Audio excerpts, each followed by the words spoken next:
Bună ziua, dragii mei, dragile mele! Bine v-am regăsit astăzi la o nouă citire, o nouă etalare în dragoste, o nouă etalare care îmi va da mai multe detalii în legătură cu relația voastră pentru aceia dintre voi care sunteți într-o relație, dragii mei, dragile mele, și vă doriți să aflați mai multe informații în legătură cu această conexiune a voastră. Să vedem ce se va arăta în această etalare în legătură cu voi pe mai departe.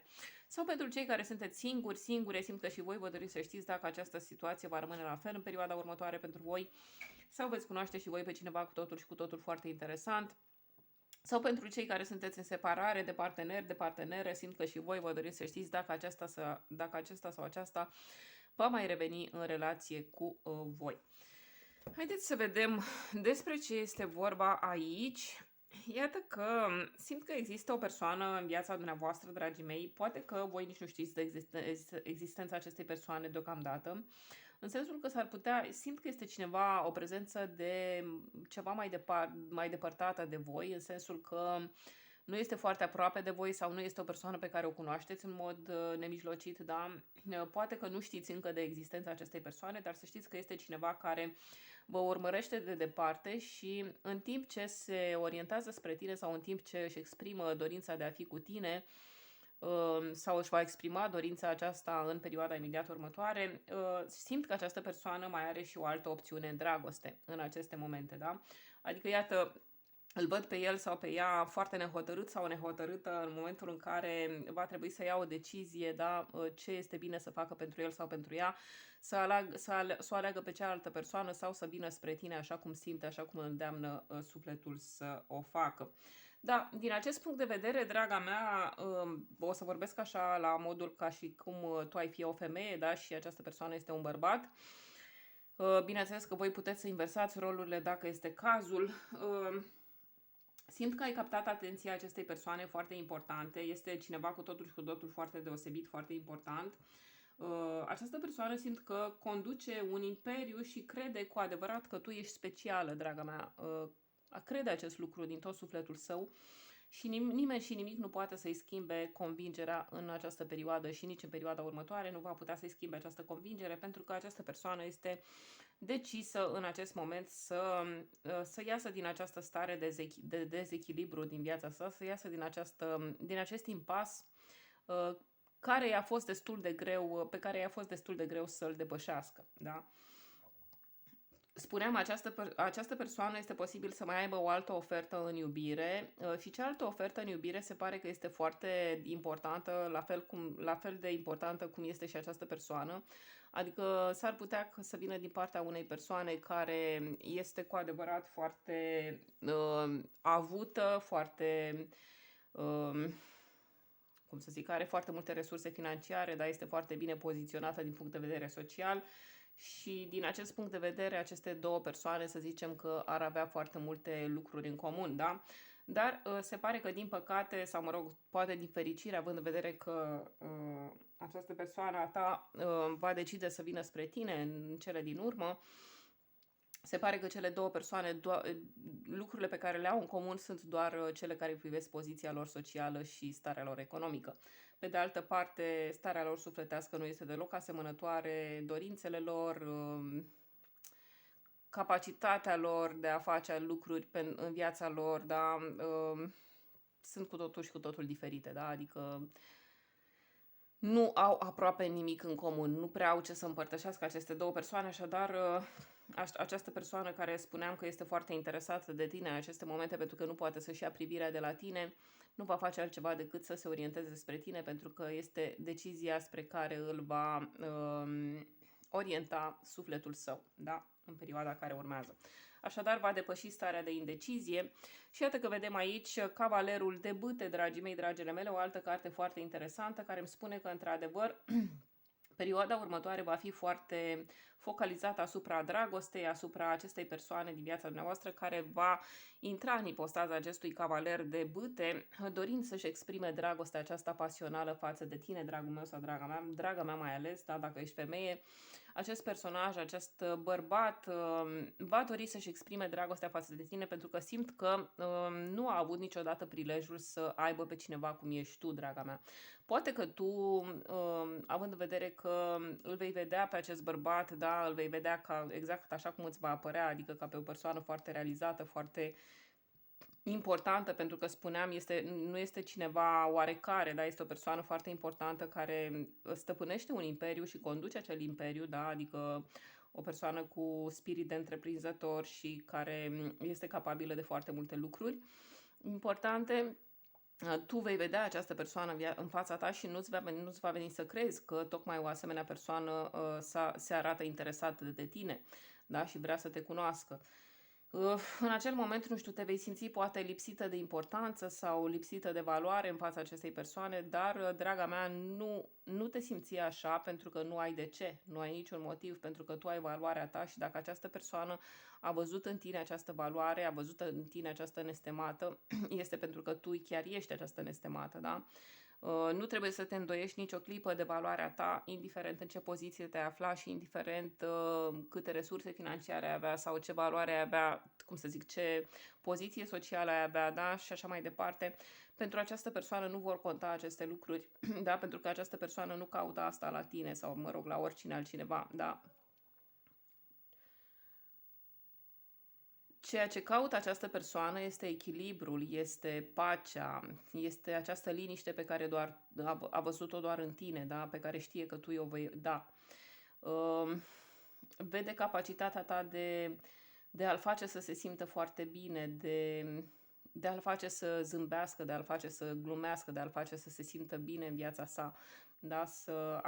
Să dobândească o imagine din ce în ce mai bună despre sine, pentru că chiar dacă această persoană spuneam că este foarte realizată, să știi că asta nu înseamnă că este o persoană care are o imagine foarte bună despre sine.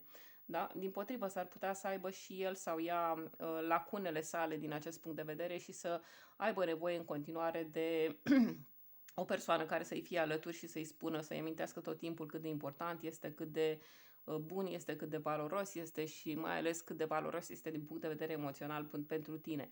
Da? Cam asta simte, asta vrea această persoană din partea unei relații, dar vrea să se simtă alintat, să se simtă apreciat la nivel sentimental, la nivel emoțional de o persoană care să-și dorească să fie cu trup și suflet alături de el, da? Sau de ea, că poate fi și o femeie.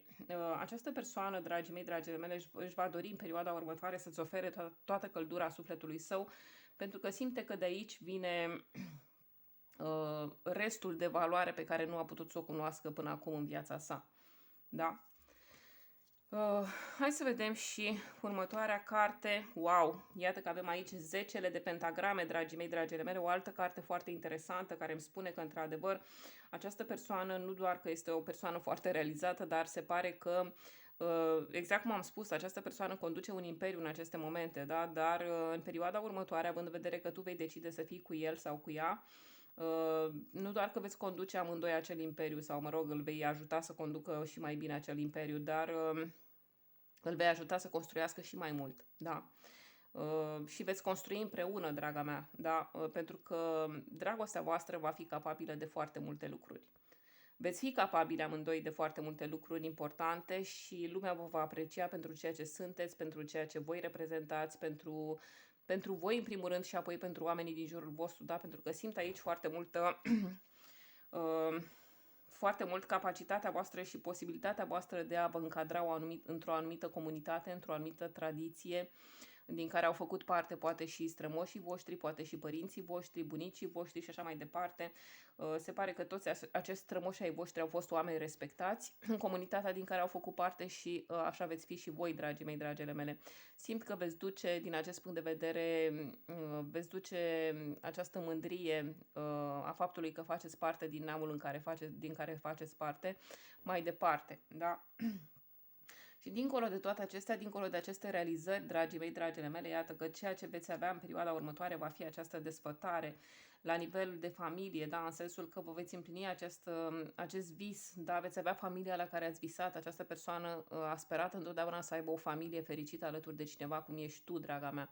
Tu îi oferi confort, tu îi oferi liniște, îi oferi pace, Îi oferi acel echilibru pe care și l-a dorit întotdeauna în viața sa și de care nu a avut parte pentru că nu l-a găsit nicăieri, da? Este atât de fericit acest bărbat sau această femeie, să spunem că este un bărbat, dar este atât de fericit că te-a găsit, este atât de fericit că se poate împlini într-o relație cu tine, încât, nu știu, nu mai simte că nu-i mai trebuie nimic, da? Și cu toate acestea mai are încă atâtea nevoi, dar acest bărbat simt că nu-și mai vede nevoile, da? Se uită în primul rând spre nevoile tale și ale familiei sale. Cam asta, genul ăsta de bărbat este acest bărbat minunat pe care îl vei întâlni, draga mea, și cu care te întâlnești în această perioadă și care te va ajuta să vezi frumusețea vieții pe de o parte și pe de altă parte să trăiești această frumusețe, da? Să o simți cu toți porii sufletului și trupului tău, adică să te bucuri. Să te bucuri alături de el, da? Să vă bucurați împreună. Asta văd pentru voi în perioada următoare. Și următoarea carte, iată că este Nebunul, o altă carte foarte interesantă care îmi spune că, într-adevăr, ceea ce va începe pentru voi va fi un nou capitol alături de această persoană, un nou capitol care va însemna faptul că vă veți asuma ideea de familie fericită, veți începe să clădiți această familie fericită pe care v-ați dori să o aveți. Asta înseamnă că veți face demersuri pentru a avea propriul vostru copil sau proprii voștri copii, depinde ce veți decide să faceți pe mai departe, să aveți căminul vostru, casa voastră, unde să trăiți împreună, unde să aveți experiențe minunate de viață, da? Unde să vă invitați prietenii din când în când, de ce nu? Să organizați din când în când câte o mică petrecere, să vă bucurați, cu alte cuvinte, de recompensele muncii voastre, dacă să zic așa. O carte foarte frumoasă care îmi spune că veți începe un nou capitol în viața voastră, un nou capitol care va însemna de data aceasta mai mult aventură pentru unii dintre voi, dar aventură în sensul bun, în sensul pozitiv, da? Pentru că voi știți că alături de această persoană pornind la drum nu poate să vă aștepte decât lucruri minunate, da? Adică voi până la urmă aveți această siguranță pe care vă oferă divinitatea, pentru că știți că atâta timp cât voi veți face pe plac inimii voastre, nu are ce să se întâmple rău, da? Și aveți mare dreptate, dragii mei, dragii mele, așa s-a întâmplat de fiecare dată de câte ori v-ați ascultat inima și așa se va întâmpla și pe mai departe. Da? O carte foarte bună. Hai să vedem încă un card. Să mai luăm câteva carduri aici.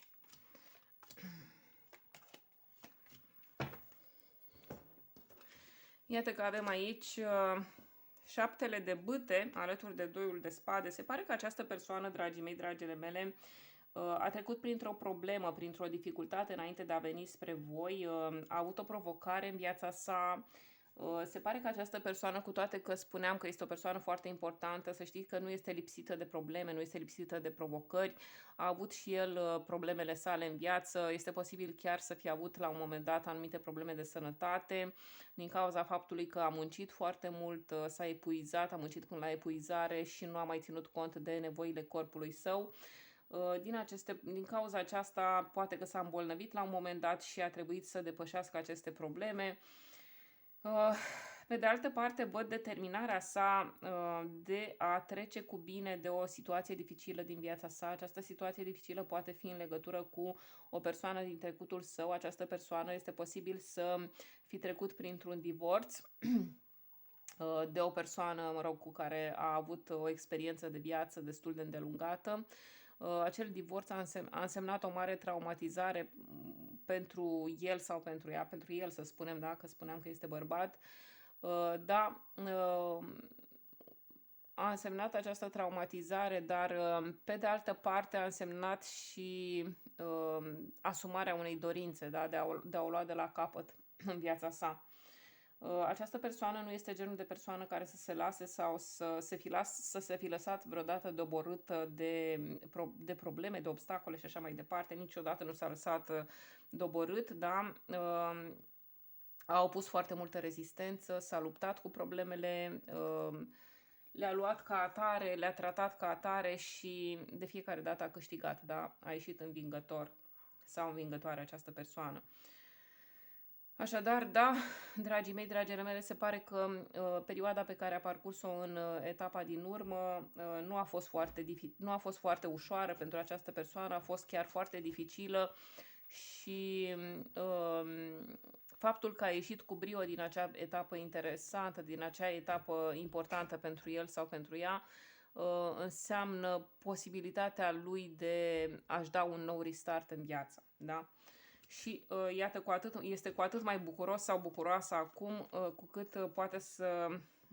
cu cât primește această șansă de a fi alături de o persoană cum ești tu, draga mea sau dragul meu. Hai să vedem și următoarele cărți. Iată că avem aici Cavalerul de Bâte alături de transformarea. Da, spuneam, această persoană a trecut prin foarte multe provocări de unul singur sau de una singură, a trecut prin foarte multe greutăți, dar acestea nu au făcut altceva decât să îl călească sau să o călească, să-l facă să devină o persoană mai bună, să-l facă să devină un bărbat sau o femeie mult mai asumat sau asumată, o persoană așa cum și-a dorit întotdeauna să fie, da? Adică foarte hotărâtă să își urmeze drumul său în viață și să nu mai privească înapoi, da? Pentru că este o persoană care își va da seama ce înseamnă să privești spre trecut și să rămâi cantonat în trecut și ce înseamnă să-ți asumi prezentul și opțiunile pe care le ai în acest prezent al tău.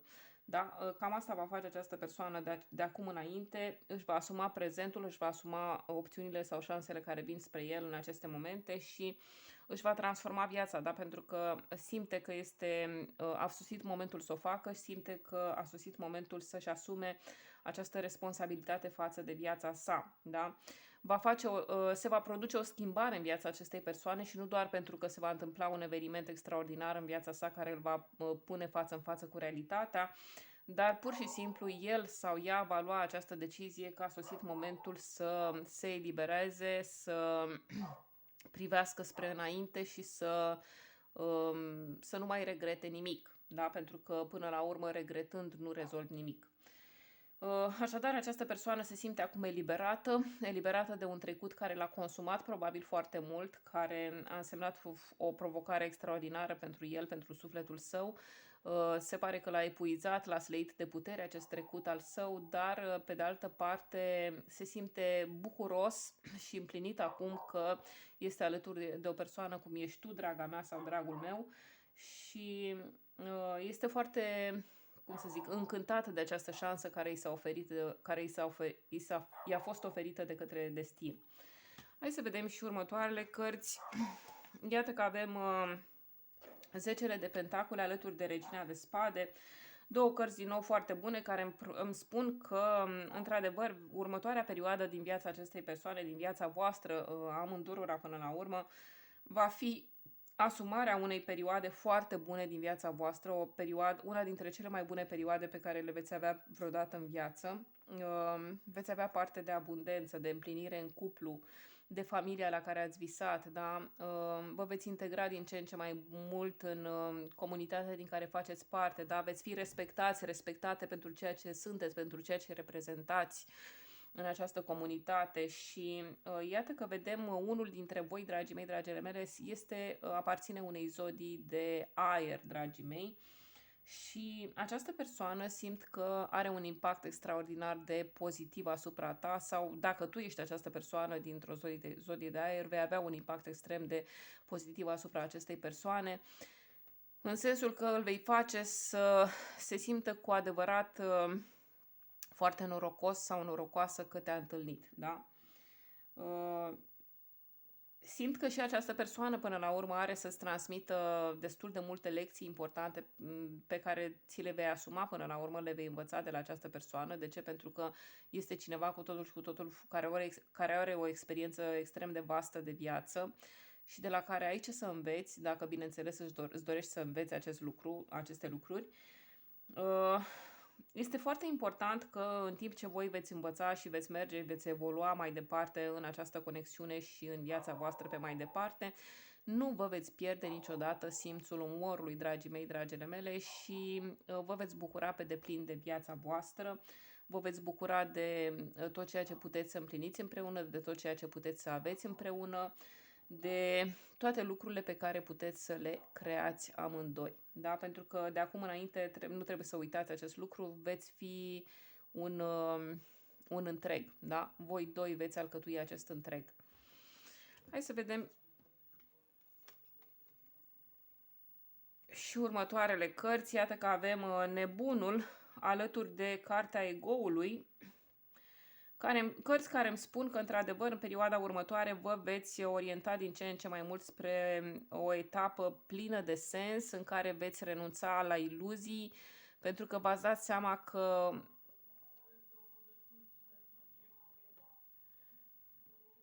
seama că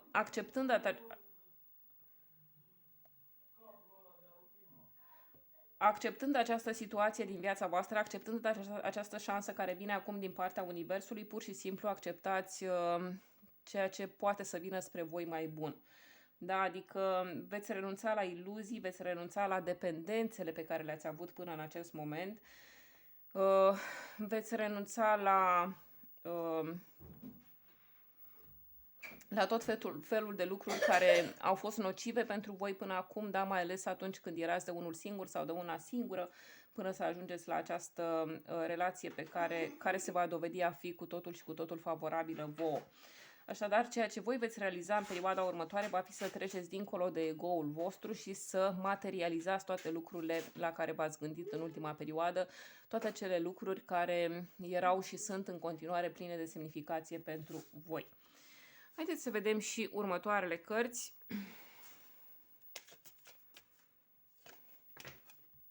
Da, iată că este un eveniment neașteptat, dragii mei, dragile mele, care va veni în viața dumneavoastră în perioada imediat următoare. Este ceva care se va întâmpla ca un șoc în viața dumneavoastră, va veni ca o furtună, cu totul și cu totul neașteptat pentru voi, un eveniment care vă va trezi parcă la realitate, dar în urma căruia poate vă veți schimba mai mult sau vă veți transforma. Și acest eveniment până la urmă vă veți da seama că va aduce și un element surpriză în viața dumneavoastră, un element care poate vă lipsea sau ceva de care voi aveați nevoie. Da? Este ceva ce vă este trimis de către Univers, pentru că Universul întotdeauna știe mai bine decât noi nevoile noastre. Și hai să vedem și cartea din partea Karmei. Iată că avem aici prima casă pe zodia voastră, care îmi spune că veți fi foarte atenți la modul în care vă veți proiecta pe mai departe în perspectiva celorlalți oameni din jurul vostru și este ceva ce voi veți considera că este bine să faceți voi înșivă. Da? Adică dacă voi considerați că există ceva ce vă doriți foarte mult să faceți pe viitor, veți decide să faceți acel lucru voi înșivă sau voi însevă, da? Adică să nu lăsați pe seama altcuiva. Hai să vedem și următoarea carte. Iată că avem aici un mesaj care îmi vorbește despre foarte multă intensitate. Conexiunea voastră este foarte intensă și câteodată asta îl sperie pe partenerul tău sau pe partenera ta. Sentimentele mele pentru tine sunt copleșitoare câteodată. Te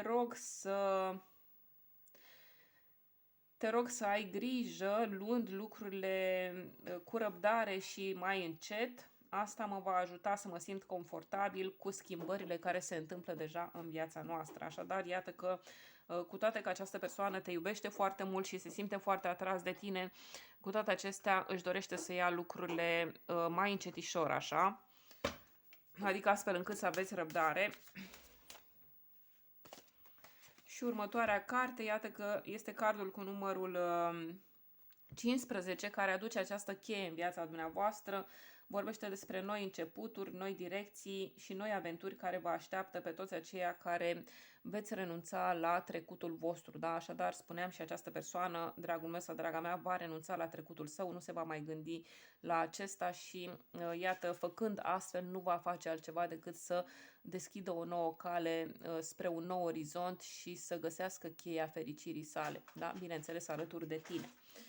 Acestea fiind spuse, dragii mei, dragile mele, aceasta a fost etalarea mea de azi. Eu vă mulțumesc pentru vizionare. Vă invit și la alte etalări pe viitor. Toate bune!